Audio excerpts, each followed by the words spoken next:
بسم اللہ الرحمن الرحیم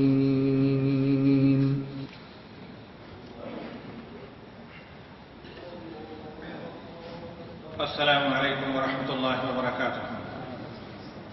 الحمد للہ علی الذات عظیم صفات سمیع سمات کبیر الشان جلیل القدر رفیع الذکر مطاع الامر جلیل البرہان فخیم الاسم غزیر العلم وسیع الحلم کثیر الغفران جمیل الثناء جزیل العطاء مجیب الدعاء عمیم الاحسان۔ اشہد ان لا الہ الا اللہ وحدہ لا شریک لہ فی الخلق والامر واشہد ان محمدا عبدہ ورسولہ اللهم صل عليه وعلى آله وأصحابه وأزواجه وآل بيته والتابعين له بإحسان إلى يوم الدين يا رب العالمين اجعلنا من هؤلاء المحسنين۔ حضرات خواتین، السلام علیکم ورحمۃ اللہ وبرکاتہ۔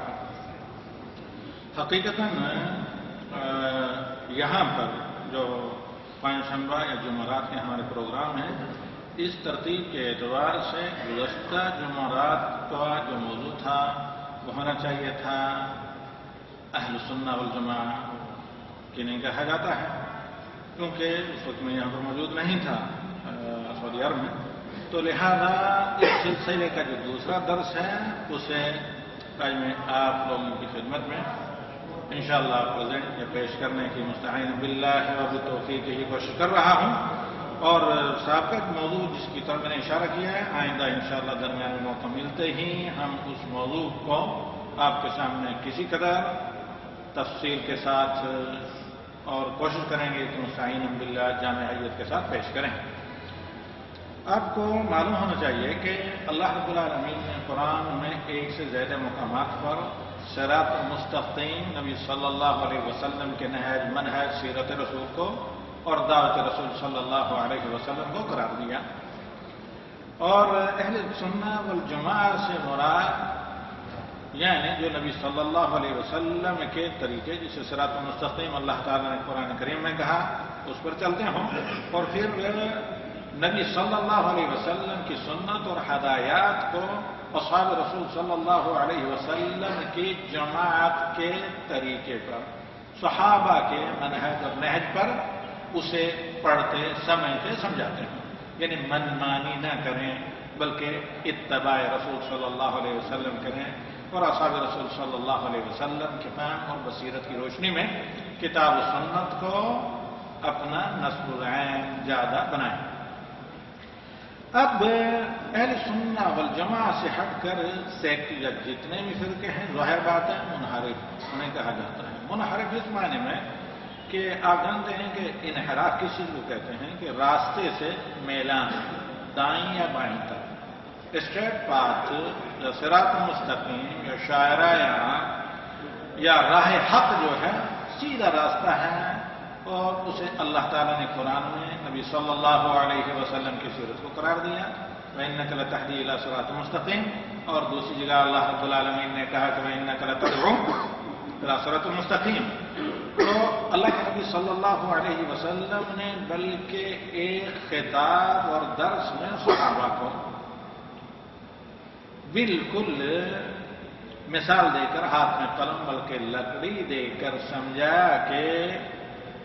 صراط مستقیم میری سیرت ہے، یعنی تم میرے پیچھے پیچھے چلو، یہی راہ ہدایت اور صراط مستقیم ہے۔ اگر اس راہ مستقیم سے انحراف کا شکار ہوئے تو یہ کیا ہے؟ شیطانی راہیں ہیں۔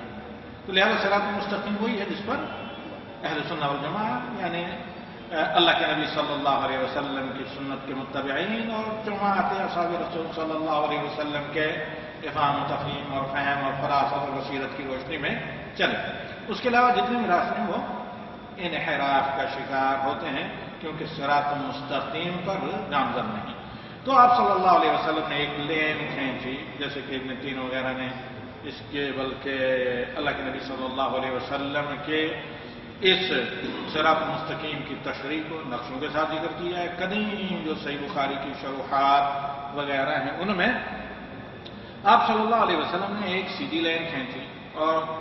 دوسرے ٹیڑھے کچھ خطوط کھینچے عریض، کہا کہ یہ سیدھا جو خط ہے یہ صراط مستقیم ہے جس پر آگے میں چل رہا ہوں، تم میرے پیچھے پیچھے آؤ، جب تک اس طرح مجھے فالو کرتے رہو گے، میرے پیچھے چلتے رہو گے تو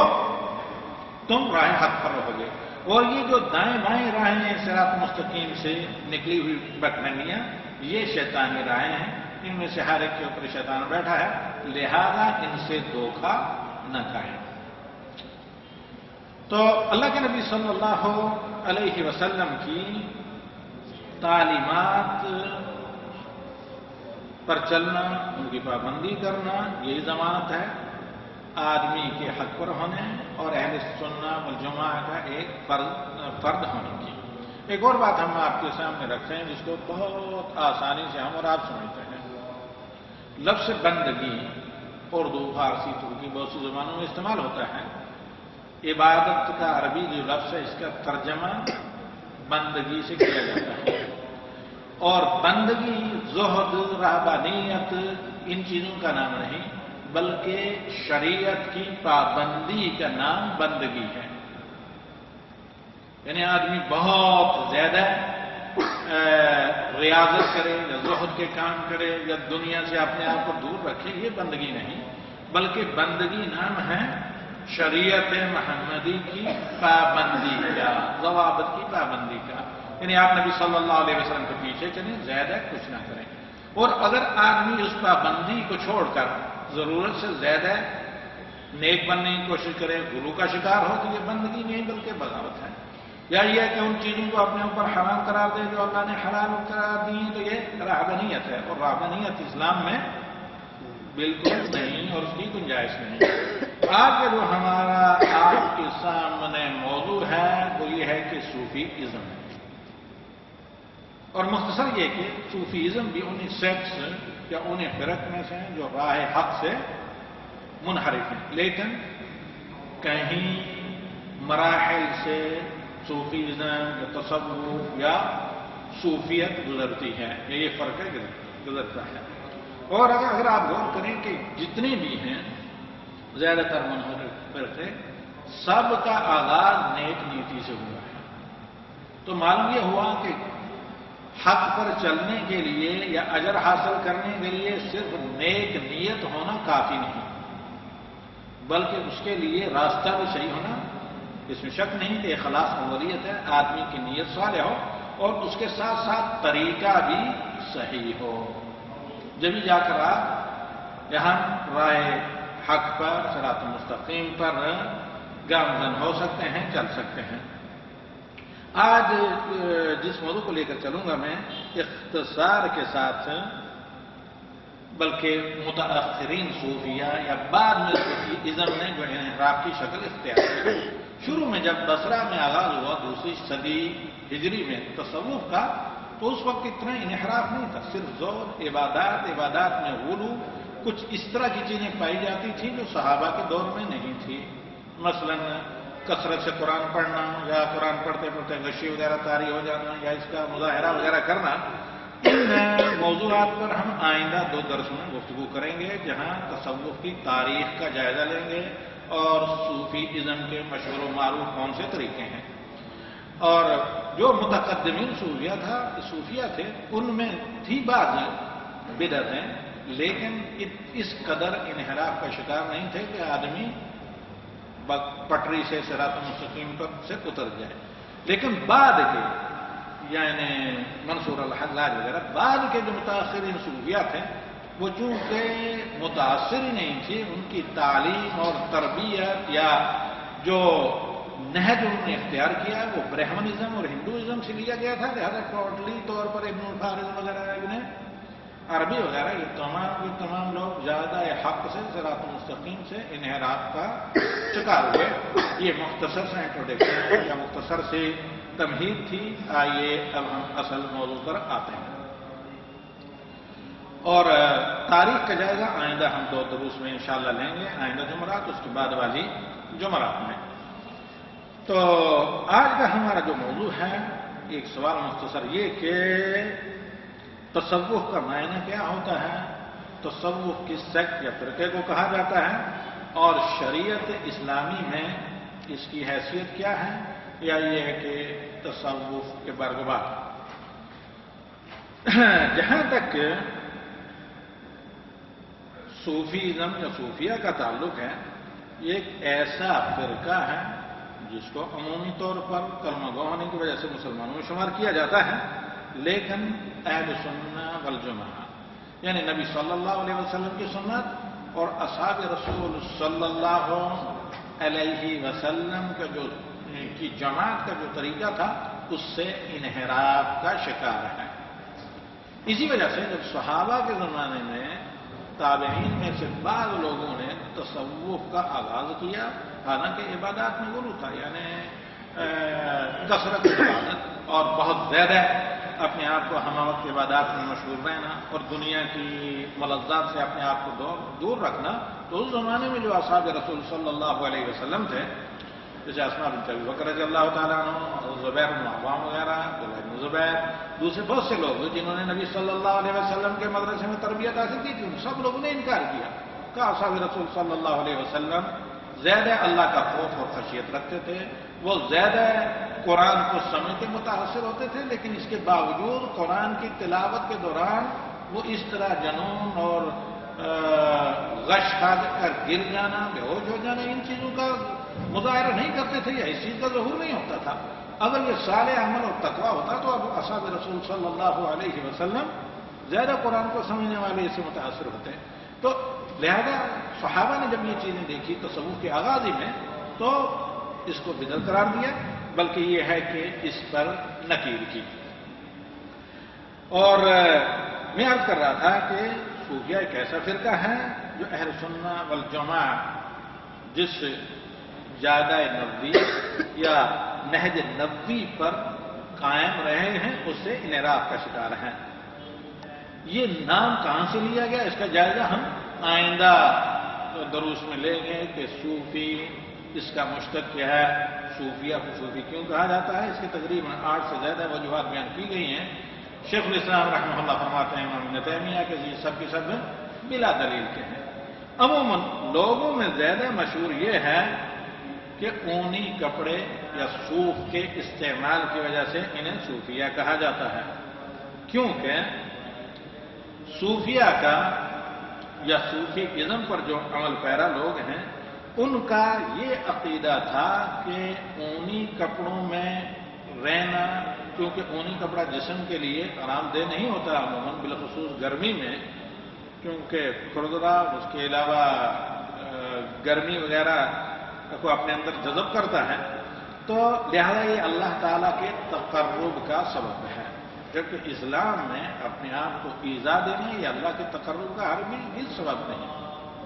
بلکہ جس قدر ہو سکے ایذا سے بچا جائے، لیکن اس کے باوجود اگر کہیں آ جائے تو اس پر صبر کیا جائے۔ تو اس وجہ سے یعنی بہت سے جو 8 سے زیادہ اقوال ہیں ان میں سے ایک قول یہ بھی ہے کہ اونی کپڑوں کا استعمال یہ زہد، پرہیزگاری کا سبب اور اللہ تعالی کی قربت کا سبب سمجھتے تھے، اس لیے ان لوگوں کو صوفیہ کہا گیا۔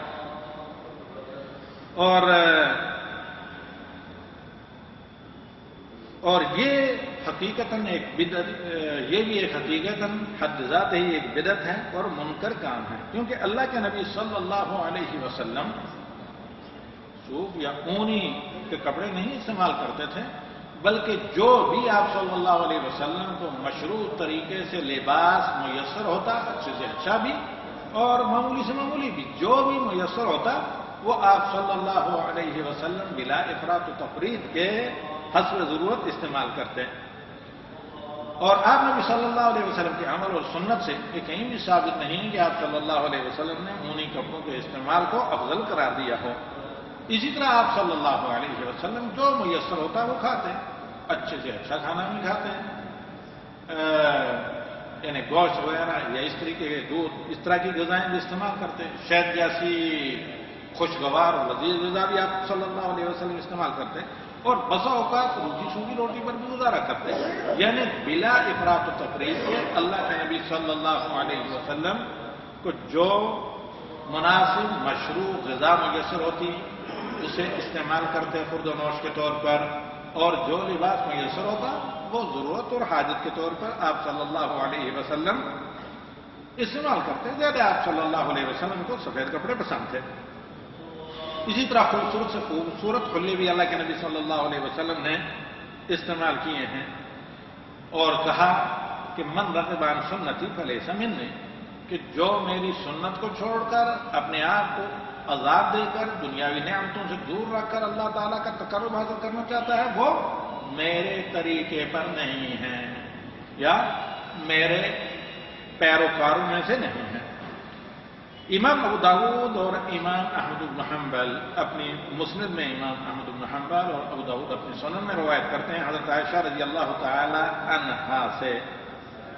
کہ انہا جعلت للنبی صلی اللہ علیہ وسلم بردا من صوف،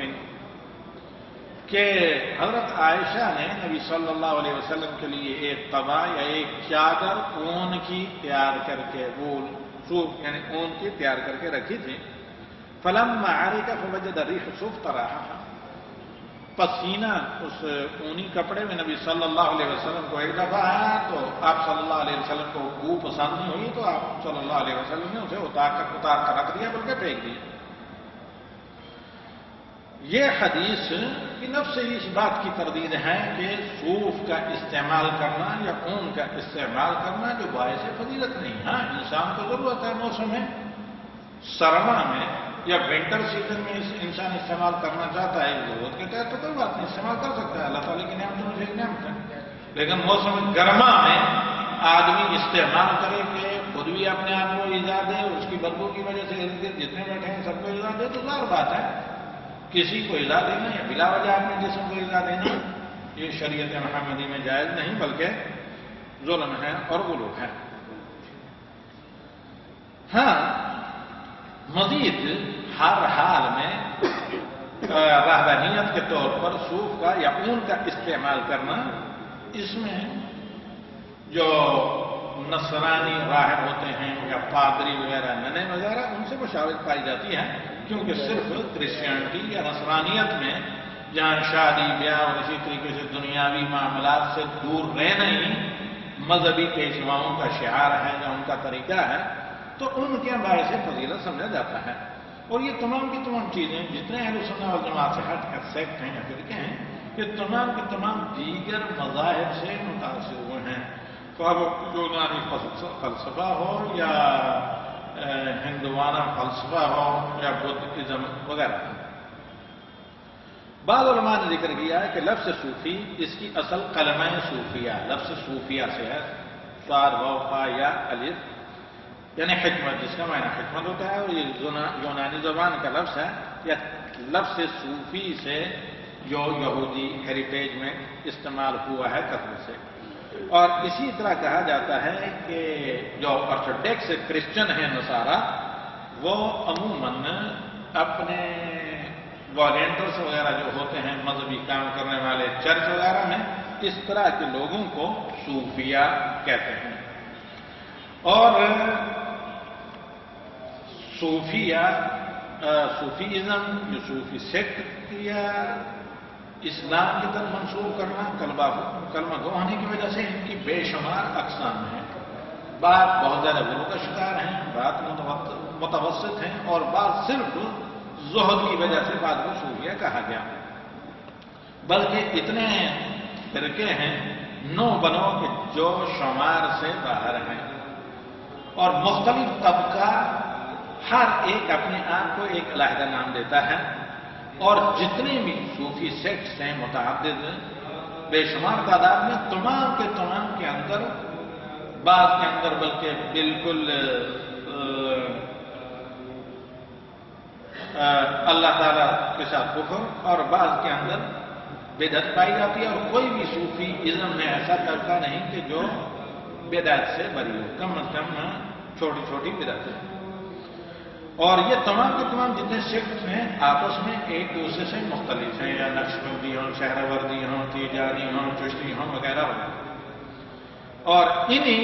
صوفی طوائف میں سے سب سے بڑا فرقہ تو دنیا کے اندر مشہور ہے قادریہ، رفاعیہ، عدویہ، بیانیہ، چشتیہ، شاذلیہ اور سطوحیہ، علویہ، برہانیہ یا برہانیہ اور نقشبندی، تیجانی، بعض عرب دنیا میں مشہور ہے اور بعض عجم میں مشہور ہے، اور نور بخشی یہ بھی تقریباً